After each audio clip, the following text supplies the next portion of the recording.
चीज़ें? सीमांचल के बच्चे अनपढ़ हैं और सीमांचल के गार्जियंस लगे हुए हैं भोज में, बारात में, मंगनी में, शादी में, वलीमा में। सर एक बात आप जब बार बार खड़े थे, मीडिया के लोग कहना कि इसका इशारा हमारे तरफ ही था।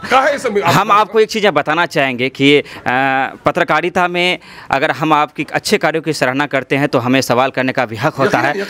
अगर केडीवी लाइव को अगर आप देखेंगे तो उसमें अगर सबसे ज़्यादा खबरें किसी की चलती है तो ऑल इंडिया मजलिस इत्तेहादुल मुस्लिमीन की चलती। सर आपको हम यहाँ आपसे हम पूछना चाहेंगे कि वो कार्यकर्ता जो विरोध करने पर गालियाँ देते हैं, कम से कम उनसे आप अपील कीजिए कि भाषाएं मर्यादित रखें। अब क्या पता कि वो दूसरे लोगों का वो गंजी पहनकर जो नाम लिखता है आपका हो तो क्या आप क्या कहेंगे? यकीनन मैं तो कहूंगा कि मेरे एमआईएम के लोगों को अखलाक से आरास्ता होना चाहिए, लेकिन हिंदू मुसलमानों में जो सौहार्द हमारे किशनगंज में है, ये सौहार्द पूरे देश में कहीं नहीं है। पिछले दिनों में किशनगंज में पश्चिम पाली में एक लड़के ने अपनी गंजी में मोदी जी को गाली लिखा और अपना नाम मुस्लिम लिखा, और जब यहाँ पत्रकारों ने, आप लोगों का शुक्रगुजार है, पत्रकारों ने जब उनसे उनका चेक किया आई कार्ड और उनका आधार कार्ड तो वो गैर मुस्लिम निकला। मैंने यही कहा कि गंजी वाले का मामला भी यहाँ निकलेगा, और आज देख रहे हैं कौन लोग निकले, कौन आग लगाने वाले निकले। प्रशासन को और यहाँ की जनता को जगना चाहिए, उन सियासी पार्टियों को चिन्हित करने चाहिए किन के वर्कर हैं। मैं दावे के साथ कह सकता हूँ ये मुसलमान भूख लगे तो चोर हो सकता है, झूठ बोल सकता है ना, गलत कर सकता है, शराब पी ले सकता है, लेकिन मंदिर को कभी नहीं तोड़ सकता।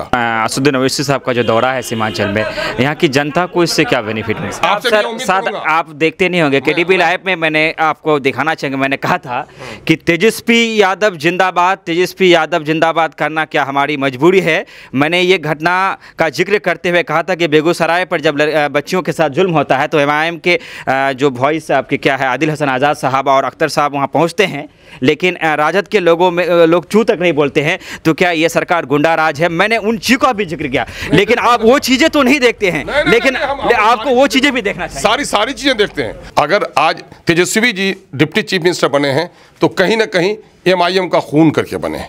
4 विधायक को तोड़ा हमारे उसने, और उसकी बुनियाद पर बने। इन लोगों ने जब महागठबंधन की रैली की तो लोगों को उम्मीद थी कि ये लोग आए हैं तो शायद सीमांचल के लिए कुछ न कुछ बात करेंगे। कितनी माएँ हमारी बगैर दवा के मर गई, कितने बच्चों की पैदाइश सैलाब के ज़माने में कश्ती पर हुई है, कितने बच्चे माँ के पेट में मर गए, रोज़मर्रा की ज़िंदगी उनकी कितनी परेशान है, और हमारी माँ तड़प के मरती है और उनके लिए उनके पास फंड नहीं है, हमारे स्कूल के लिए उनके पास पैसा नहीं है, हमारे हॉस्पिटल के लिए उनके पास पैसा नहीं है। वहाँ पर पुल आज 10 साल से खाड़ी ऑर्डर से लिखा हुआ है।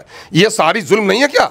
जिन लोगों को गैरत है, जिनके दिल में ये जुल्म, उसको साफ नजर आता है ये जुल्म है। इस जुल्म के खिलाफ लड़ाई लड़नी चाहिए। लीडर का काम है कौम को जगाना। आपको पता नहीं है कि सीमांचल के पूरमन इलाके में चरस, गांजा, भांग, अफयून का शिकार हमारे बच्चे हो रहे हैं। बहुत सारे वादे विधानसभा के वक्त ऑल इंडिया मजलिस इत्तेहादुल मुस्लिमीन की तरफ से भी किया गया था। ओवैसी हॉस्पिटल जैसे कई सारे ऐसे वादे थे, हालांकि आपके विधायक आपके पास रहे नहीं। तो क्या उम्मीद कर सकते हैं कि उन वादों का कि अगर हमारे लोग भूल जाते तो आपको पूरे बहुमत से, जितने बड़े तादाद में लोगों ने एमआईएम का एक लहर था वोट दिया था, जाहिर सी बात है कि हमारे लोग जो हमारे अच्छा करते वो भूलते नहीं है। ये दिगर बात है कि आपने जिन लोगों को चुना था वो आपके साथ नहीं रहे, वो चले गए। बल्कि हमारे लोगों ने तो एमआईएम को उतनी ज्यादा वोटों से जिताया जो एक रिकॉर्ड बनाया। अब जाहिर है आवाम का तो हम शुक्रिया अदा करते हैं कि एक झटके में 5 आदमी जिता दिया, और सीमांचल के लोगों के साथ जो हमदर्दी एमआईएम के साथ है, और एमआईएम के लोग जितनी हमदर्दी सीमांचल के साथ रखते हैं, कोई दूसरी पार्टी इसकी नजीर नहीं बन सकती। और 75 सालों से धोखा देना उनके लिए सवाल नहीं है, सारे सवाल हमारे लिए,